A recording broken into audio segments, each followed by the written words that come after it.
Assalamualaikum warahmatullahi wabarakatuh. Sahabat Mufid Jiddan yang saya cintai oleh Allah Subhanahu wa taala. Tadi scroll Instagram ada konten tentang poligami, lalu ada yang berkomentar yang mana komentar ini sangat buruk ya. Tidak layak diucapkan jika dia memang seorang muslim ya. Kalau dia orang kafir ya bisa maklum kita. Tapi kalau dia seorang muslim maka ini perkataan yang kufur. Seperti dia mengatakan ini lah istri Muhammad mana ada yang tua dan jelek kecuali Khadijah karena Muhammad ngincar hartanya. Wa yadzubillah. Ini kata-kata yang luar biasa kejam ya. Pertama seperti dia tidak menyebutkan salawat kepada Nabi. Kalau dia seorang muslim maka ketika nama Nabi disebutkan maka hendaklah dia bersalawat Allahumma shalli ala nabiyina Muhammad. Kemudian dia menuduh Rasulullah itu mengincar hartanya. Ini kata-kata yang luar biasa kufur nih teman-teman.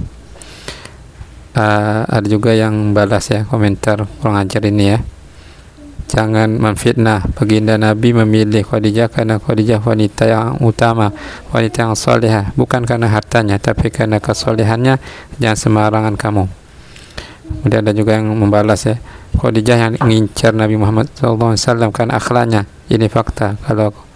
Kalau sakit hati semakin sakit hati ya, matilah dengan sakit hatimu. Jadi Rasulullah SAW itu bukan beliau mengincar Khadijah radhiyallahu anha, tapi karena melihat akhlaknya Rasulullah SAW yang baik, kemudian amanahnya, sehingga dia sendiri yang menawarkan agar dinikahi. Khadijah radhiyallahu anha adalah wanita yang afifah, menjaga kehormatan dirinya. Ketika wanita-wanita jahiliyah masih banyak membuka auratnya, dia telah menutup auratnya sebelum diturunkannya syariat hijab. Dia bukan wanita berzina, wanita terhormat.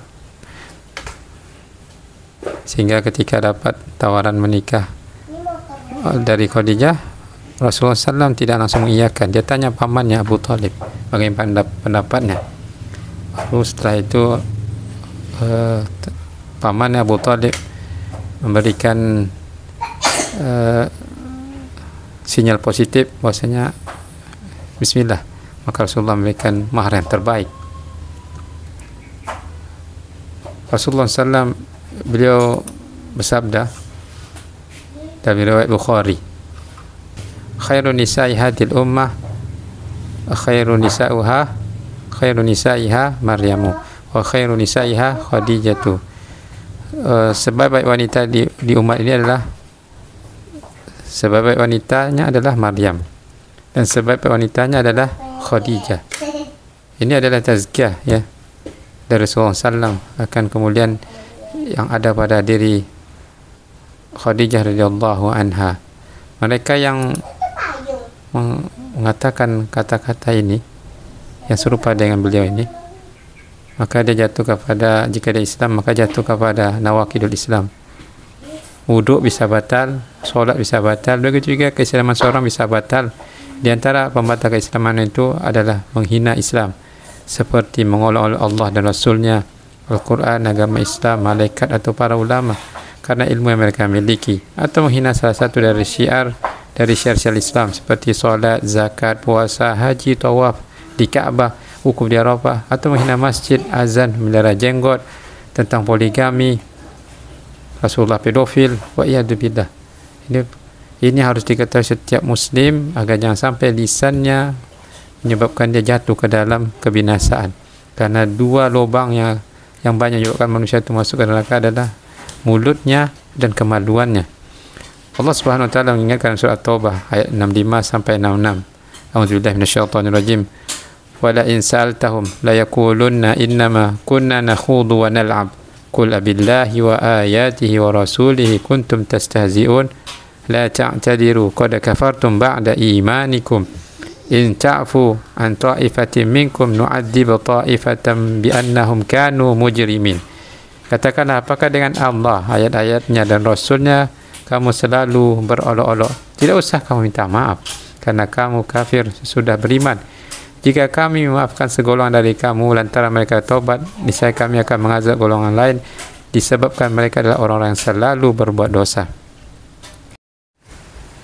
Jadi kesimpulannya teman-teman, Khadijah radhiyallahu anha, isteri Nabi SAW, harus kita muliakan sebagaimana Rasulullah SAW memuliakannya. Tidak benar Khadijah radhiyallahu adalah wanita yang jelek. Rasulullah bersama beliau hingga Khadijah menjadi tua. Banyak jasa-jasa Khadijah radhiyallahu anha kepada Rasulullah SAW. Dia telah beriman di saat orang lain tidak beriman. Dia rela hartanya digunakan untuk Rasulullah SAW di jalan Allah, bukan untuk foya-foya. Dia telah memberikan anak di saat isteri Nabi tidak memberikan anak. Khadijah bersama Rasulullah SAW berjuang untuk tersebarnya dakwah Islam. Lantas mereka yang mencela isteri Rasulullah SAW, akalnya di mana? Sungguh luar biasa kata-kata kufur ini yang menghina isteri Rasulullah SAW. Salah satunya adalah Khadijah radhiyallahu anha. Sedangkan ibu kita sendiri saja dicela, kita marah. Maka seorang mukmin yang benar imannya akan marah, sangat kesal ketika Ummul Mukminin, ibunya para kaum muslimin, dicela. Terlebih lagi jika dia ngaku muslim, maka ini jatuh kepada pembatal keislaman, yang mana dia harus bertobat dan mencari lagi kata-katanya agar jangan sampai nanti di akhirat dia menjadi orang-orang yang merugi. Wa iyadu billah. Ini adalah teguran dari Allah Azza wa Jalla agar kita jangan bermudahan dalam berkata yang dapat menjerumuskan kita ke dalam kehinaan di dunia dan kebinasaan nanti di akhirat. Semoga ini bermanfaat. Barakallahu fikum. Wassalamualaikum.